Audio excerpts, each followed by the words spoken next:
CM relief fund నిరుపేదలకు వరం లాంటిదని రాష్ట్ర రవాణా మంత్రి రాంప్రసాద్ రెడ్డి అన్నారు. రాయచోటిలో 43 మంది లబ్ధిదారులకు 43,72,000 రూపాయల సీఆర్ఎఫ్ చెక్కులను పంపిణీ చేశారు. ఈ సందర్భంగా మంత్రి మాట్లాడుతూ పేద ప్రజల ఆరోగ్యానికి రాష్ట్ర ప్రభుత్వం కొండంత భరోసానిస్తుందన్నారు.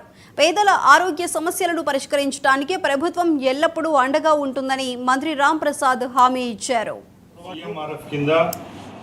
గౌరవ ముఖ్యమంత్రి నారా చంద్రబాబు నాయుడు గారి ఆశీస్సులతో దీవెనలతో కేవలం ఆరోగ్యశ్రీనే కాకుండా ఎవరైతే కార్పొరేట్ హాస్పిటళ్లలో పేదవారు చికిత్స పొందుతూ వాళ్ళు ఆరోగ్యం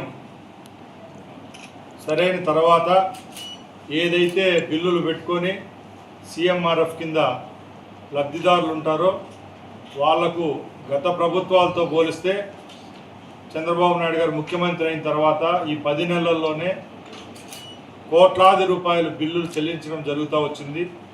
దానిలో భాగంగానే ఈరోజు రాయచోటి నియోజకవర్గంలో 43 మంది బెనిఫిషరీస్ అంటే పేషెంట్లకు సుమారు 43,72,853 రూపాయలు శాంక్షన్ చేయడం జరిగింది. దానికి మా రాయచోటి నియోజకవర్గ ప్రజల తరఫున అలాగే ఎవరైతే లబ్ధి పొందిన కుటుంబాల తరఫున గౌరవ ముఖ్యమంత్రి గారికి ధన్యవాదాలు తెలియజేసుకుంటున్నా. ముఖ్యంగా మన అందరికీ తెలుసు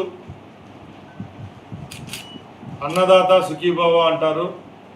ఈ కాలంలో ఎవరైతే ఆరోగ్యం ఇప్పిస్తారో ఆరోగ్యానికి తోడ్పడుతూ ఇప్పుడు ఎన్నో జబ్బులతో బాధపడుతున్న పేదవాళ్లకు ప్రభుత్వాలు ఆదుకుంటాయో ఆ ప్రభుత్వాలను నడుపుతున్న గౌరవ ముఖ్యమంత్రి నారా చంద్రబాబు నాయుడు గారు కేవలం ఆరోగ్యశ్రీ మీదే పేషెంట్లు ఆధారపడకుండా ఎవరైతే వాళ్ళ కుటుంబ సభ్యులకు మెరుగైన వైద్యం కోసం కార్పొరేట్ హాస్పిటళ్లలో చికిత్స పొందిన వారికి సీఎంఆర్ఎఫ్ కింద అమౌంట్ శాంక్షన్ చేస్తూ ఉన్నారు. సీఎంఆర్ఎఫ్ కింద గౌరవ ముఖ్యమంత్రి